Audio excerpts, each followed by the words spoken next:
What's going on, everyone? Happy Wednesday to everyone. Happy Valentine's Day to everyone. It is Wednesday, February 14th, 2024.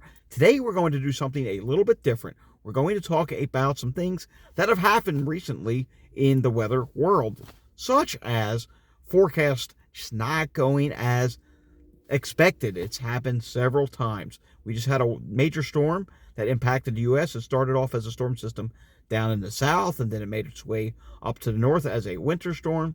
And there were several pieces to this puzzle where the models really struggled, and the storm system didn't go as expected. There was also an event last week that did not go as expected up in portions of northern Illinois and Wisconsin. Then there was another event down in Florida, which overachieved in the severe weather department. I get it. It's 2024. Computer models are not perfect. There are still flaws with computer modeling. While things are much better than they were 20 years ago, trust me, it was bad with the models 20 years ago, there can still be forecasts that just don't go the way they're supposed to, which is why you should always be prepared for every situation, such as last week when there was a EF1 tornado that touched down in Wisconsin. Storm Prediction Center only had a marginal risk that day. Now, there was a model, the HRRR model, was suggesting there could be a few stronger storms. But it was just a HRRR model. And because of that, there really was no slight risk that was added, or it was never upgraded, and there was never a tornado watch at the time. It's still going to happen from time to time, which is why you should take every risk day seriously. And on rare occasions, yes, there's still days where there are no risks at all, and a tornado occurs. You should always be prepared. In the case of what happened down south this past weekend, there were risk days out. There were slight risk out. There was even an enhanced risk day that was out. And quite frankly, at the time, I was in agreement with the enhanced risk. But the modeling got it wrong. The models said, oh, it's going to be a pretty impressive setup. There were multiple high-resolution models that said, there definitely could be a few tornadoes. The shear was impressive on the models. It just didn't come together. And a lot of people, they always rush to social media saying, oh, they don't know what they're talking about. It's the boy that cried wolf. Okay, maybe the models didn't get it right. Maybe the Storm Prediction Center did not get it right. But it is always good to be prepared for any situation. You have to understand something. Forecasting, it's a science. It's an art. It's a craft. It really is. There are so many things that a forecaster has to look at. Let's put it to you this way. Back in the 1970s, we didn't have all these fancy computers of today. I wasn't even born back in the 70s. But the forecasters of those days had very little information to look at. Now there is a ton of data. There are a ton of parameters that we didn't know existed back then that really weren't known about. There's so many different variables. And even with everything that there is today, forecasting is still not perfect. If the models get the initialization of observations incorrect, it can throw off the entire run. And the models constantly were getting the initialization wrong with this weekend storm, which resulted in model chaos. And they even had to send in the hurricane hunters, reconnaissance aircraft. Yes, they had to go out and collect data because the models were just, as you saw, they were all over the place with the weekend storm system in the Northeast, which shows the importance of always being weather aware, staying prepared. In the example of tornadoes, spring is just around the corner. We're in El Nino right now. There's potential that could transition to La Nina. If that happens, it would signal perhaps a potentially very stormy storm season.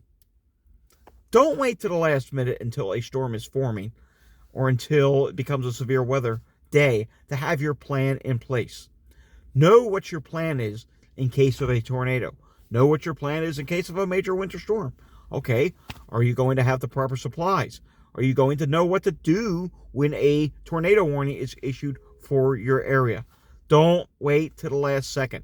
And if you're on a day where they're saying, oh, well, it's going to be garden variety storms today, so whatever, take that serious too. Because even a garden variety severe thunderstorm day can turn into you being under a tornado warning. It happens. The models don't always get things accurate, okay? That's the point I'm trying to drive across today is always be weather aware, always be prepared, pay close attention to the forecast. If they even mention the slightest bit chance of a tornado, take it seriously. And again, remember, with these storm systems, like the example, this winter storm that we just had, places that were originally expected to get a foot of snow were cut down to just 1 to 3 inches in some cases. There was the case of Hartford, Connecticut. I'm hearing local TV meteorologists drop them down to 2 to 4 inches. They got over a foot of snow. It can happen. Forecasting's not perfect. Modeling's not perfect. Expect the unexpected when going through weather forecasts. I'm not perfect. I did my best to try and give you accurate information for the weekend storm. I do my best to try and alert you of what's happening ahead with patterns. Like, example, coming up ahead, we're going to see yet another pattern shift. Remember we were talking about how it was going to be a colder pattern? Well, right now, for a brief period of time, I put in one of my titles, a brief threat of wintry weather for a couple week period. Yeah, that happened. And guess what's going to happen? So just what it was. It was brief. It's going to change yet again, and many parts of the country are going to go above average at the back end of this month, going into March.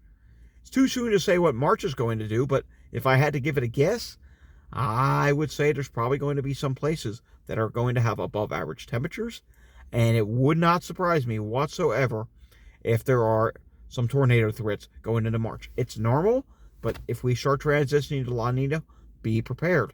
There's going to be multiple tornado outbreaks in March, which usually does happen in the spring, but could be extra violent this year, which is why you need to be prepared now and not wait until the last second to get prepared for any potential severe weather that will happen. Of course, you'll know about it in advance because I'll be forecasting just about every day, and we'll have the latest forecast.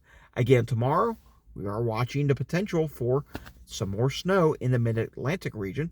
Of course, you can follow me on Twitter at Climate Data Report. It's Climate Data, capital R, and then lowercase pt on X. Of course, there'll be a link to that down below where you can check that out. I will see you guys all again next time. If you like content like this, where I just give you some preparedness, or just talk about the current state of forecasting, or just talk about weather in general where it's not necessarily a forecast, let me know. Leave a comment down below. Give this a thumbs up, and subscribe to my channel if you want to see more content like this, and of course my daily weather forecast. Thanks for watching, and I will see you all again next time. Have a great Valentine's Day, everyone. Take care.